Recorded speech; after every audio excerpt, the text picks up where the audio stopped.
Everyone, so back out this weekend, and as you can see, the weather is horrific. We've got heavy rain forecasted the entire day and night. Not expecting much winds as we're surrounded by corbettes, large hills and Knows. The tallest peaks in Scotland, you get Ben Lomond just over in that direction, but you ain't going to see it.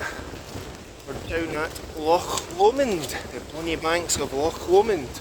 But again, can't really see much, so I do apologise for that. And I'm meeting up with two friends, and they're just camped along the West Highland Way. So I hope you guys enjoy the content. Listen to that. It is bordering on torrential, but it's really like this for the next, God knows how long, maybe next 8-10 hours.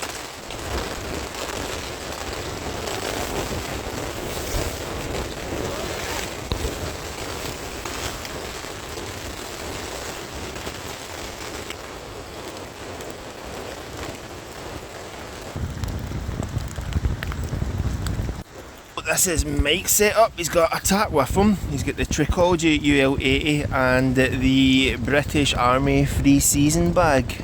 Brave man out in this weather, in these conditions. And I believe that's a Quechua tent that his friends got with him. That's me all set up. I just arrived before dark.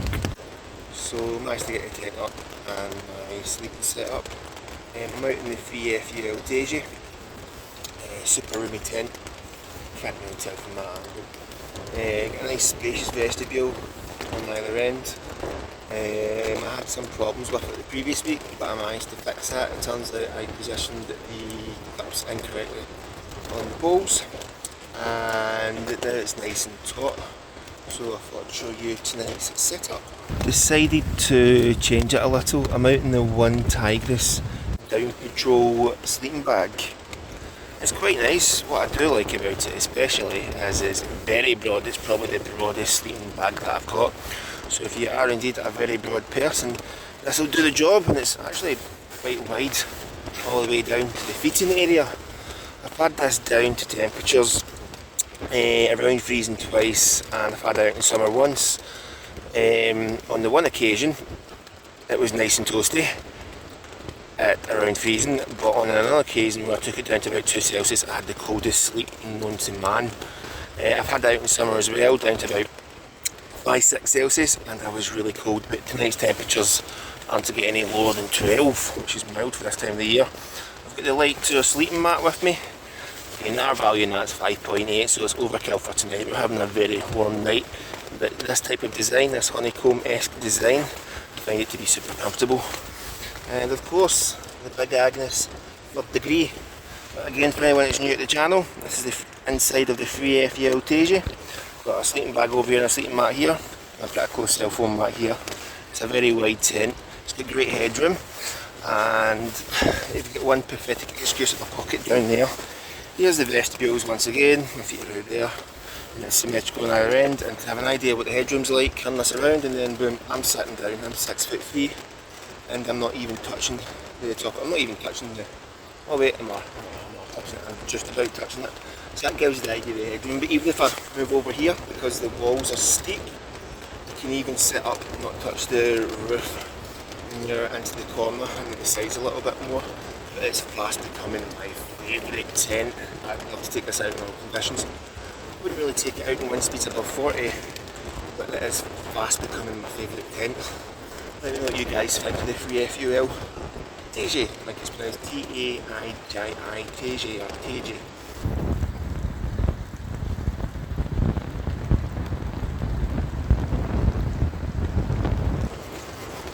Everybody likes a bit of bushcrafting.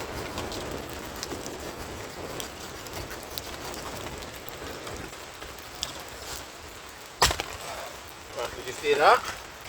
That's more effective.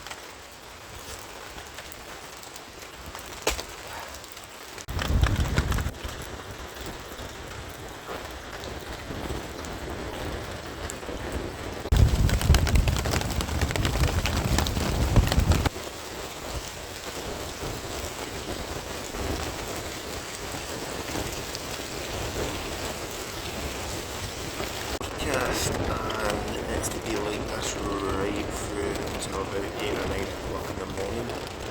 So we're out in some heavy sustained rainfall, but thankfully we're higher up, so I'm not going to be flooded by the Loch again. But the boys are out there with the tap and fire, but personally I can't see that lasting much longer because you're just going to get wet out there. And it's a whole lot warmer and intense. Again, temperatures, I'll pop it up on the screen anyway, forecast, but temperatures are to rise all night. I think it's to get as low as 12 Celsius. And right now I'd imagine it's about 10 Celsius, but it feels about 20 in this tent. I've not even got the heating on. But more about that little portal here.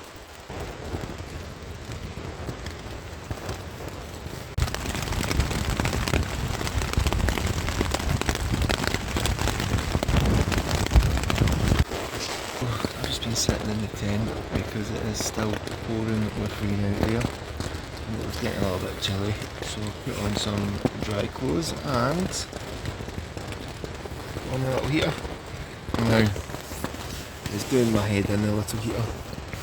I've noticed that when you try and screw it on as tight as possible, it damages the nozzle, sort of wears it down, and then the little gold part where I believe it you fully enclose it and trap the gas and then stop it from leaking. Appears to be out of position, as you'll see from the pattern of a plane, so it turns out that you can't really close it tight. I mean, it advises you to close it as tight as possible, but if you continuously close it, it never really does fully close, if that makes sense. So you just to get it as tight as possible where you don't damage it, but at the same time when you're playing with gas, you want to make the nozzle as closed over as much as possible, because then otherwise at the back of your mind you're like, is the gas going to be leaking? So I've got in touch with the organisation to say, hey, what's going on with that? That doesn't sit well with me. But apart from that, I'm nice and toasty. It just doesn't sit well with me that you can't get it fully closed. And when you try and tighten it as possible, you just damage it in the process. That's my only concern. But yeah, I don't think it's going to be the game changer I think it initially was going to be. But I will still bring it out and test it. And I'll be getting a carbon monoxide detector soon as well, just to ensure that I'm taking all the correct safety measures. Because again, I don't want to be held accountable for a sudden increase in deaths. It's just that when I look at my Amazon affiliate links, it turns out that a lot of people have purchased this product. So if I'm influencing people to purchase this, then I also want to be that person to ensure that all the correct measures are being taken to ensure it's used safely, because again it's not really for indoor use, and that includes in a tent. But for as long as your tent's well ventilated, it should be fine. I'm going to get a carbon monoxide, a carbon monoxide detector on the safe side. Again, I'd really appreciate as much input as possible into this little product, but I'm nice and toasty, and it is making those trips a whole lot easier.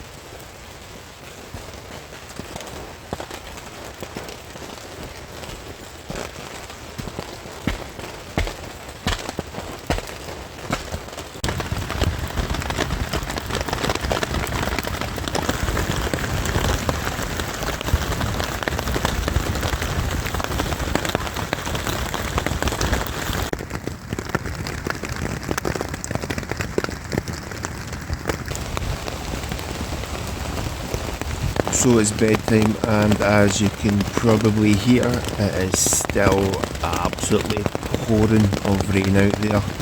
And again, this is to continue right through until the morning.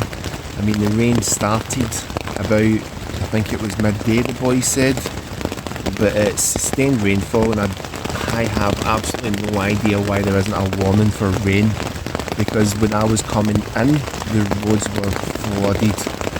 But just about to head to bed. I just lay in the tent the last couple of hours there, watched on Netflix, put the Suicide Squad on, brilliant movie, and had the eating on as well. But just about to head to bed. Hopefully we've got still some more rain footage in the morning, because everyone loves a bit of rain footage. But we're not going to see some winds because again we're sheltered by the surrounding mountains and the surrounding trees and whatnot. So catch you all in the morning.